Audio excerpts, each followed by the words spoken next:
കാരുണ്യാഭിഷേകം, ആരാധിക്കുന്ന ജീവിതങ്ങളിൽ അത്ഭുതങ്ങൾ കാരുണ്യാഭിഷേകം, കാരുണ്യാഭിഷേകം. ഈശോയിൽ പ്രിയമുള്ളവരെ, ഇവിടെ ധ്യാനം നടക്കുകയായിരുന്നു. ഈ മാർച്ച് മാസത്തിലെ ആദ്യത്തെ ധ്യാനം. അപ്പം ഞാൻ ഈ ധ്യാനത്തിൽ പങ്കെടുക്കുന്ന ആളോട് പറഞ്ഞു, മാർക്കോസ് 4:39 അടങ്ങുക, ശാന്തമാവുക. ഈ വചനം പറഞ്ഞ് നിങ്ങൾക്ക് എന്തെങ്കിലും അനുഗ്രഹം കിട്ടിയിട്ടുണ്ടോ എന്ന് ചോദിച്ചു. അപ്പോൾ ഈ ധ്യാനത്തിൽ പങ്കെടുക്കുന്നൊരു വീട്ടമ്മ കൈ ഉയർത്തി.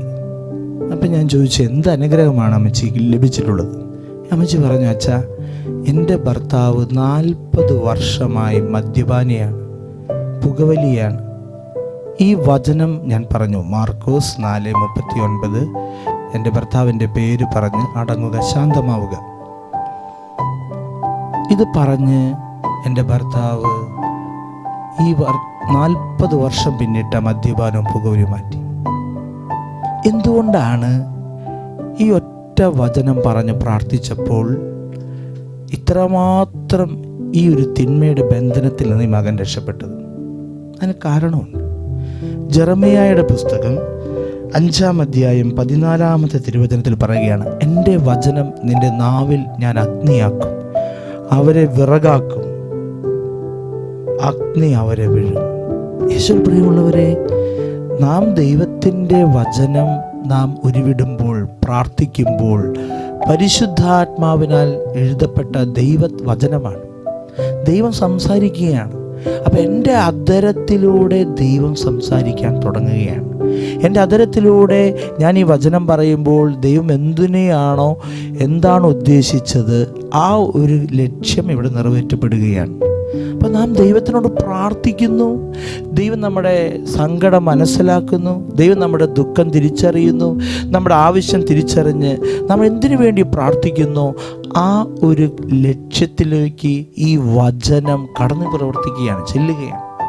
എൻ്റെ വചനം നിൻ്റെ നാവിൽ ഞാൻ അഗ്നിയാക്കും. അപ്പോൾ ഈ വചനം പറയുമ്പോൾ നമ്മുടെ നാവിൽ അഗ്നിയായി മാറുകയാണ് ഈ വചനം.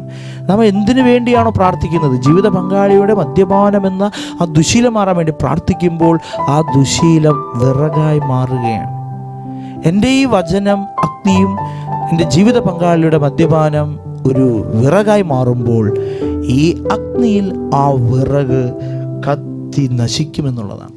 ഈ അഗ്നി അവരെ വിഴുകുമെന്നുള്ളതാണ്. അതുകൊണ്ട് പ്രിയമുള്ളവരെ, ദൈവത്തിൻ്റെ വചനം ഉരുവിട്ട് പ്രാർത്ഥിച്ച് ശക്തി സംഭരിച്ച് തിന്മകളെ തോൽപ്പിക്കാൻ കൃപ നൽകണമേ എന്ന് നമുക്ക് പ്രാർത്ഥിക്കാം. കർത്താവായ ഈശോയെ, ഞാൻ പ്രാർത്ഥിക്കുകയാണ്. ഒരുപാട് സങ്കടവും വേദനയോടെ കടന്നു പോകുന്ന ജീവിതങ്ങളാണ്. ചിലപ്പോൾ ദുശീലങ്ങൾ മാറാൻ, ജീവിത പങ്കാളിയുടെ ദുശീലം മാറാൻ, മക്കൾ വിശ്വാസം വർദ്ധിക്കാൻ, വിശ്വാസമില്ലാതെ പോകുന്ന മക്കൾ, അല്ലെങ്കിൽ ദുശീലങ്ങളുള്ള മക്കൾ, ദേഷ്യം അല്ലെങ്കിൽ വൈരാഗ്യം, വെറുപ്പ്, അങ്ങനെയുള്ള തിന്മകൾ മാറാൻ കർത്താവെ വചനം പറഞ്ഞ് പ്രാർത്ഥിക്കുവാൻ ഒരു കൃപ ഞങ്ങൾക്ക് ഓരോരുത്തർക്കും നൽകണമെന്ന് താഴ്മയോടെ പ്രാർത്ഥിക്കുന്നു. ഞാനെൻ വിശ്വാസം കാത്തു സൂക്ഷിക്കും, എൻ്റെ പ്രാർത്ഥനകൾ കൈവിടുകയില്ല. ഞാനെൻ വിശ്വാസം കാത്തു സൂക്ഷിക്കും, എൻ്റെ പ്രാർത്ഥനകൾ കൈവിടുകയില്ല. സഭ ഞെരുങ്ങുമ്പോഴും ഞാൻ വലയുമ്പോഴും, സഭ ഞെരുങ്ങുമ്പോഴും ഞാൻ വലയുമ്പോഴും, ഞാനെൻ വിശ്വാസം കാത്തു സൂക്ഷിക്കും. ഞാനെൻ വിശ്വാസം കാത്തു സൂക്ഷിക്കും, എൻ്റെ പ്രാർത്ഥനകൾ കൈവിടുകയില്ല.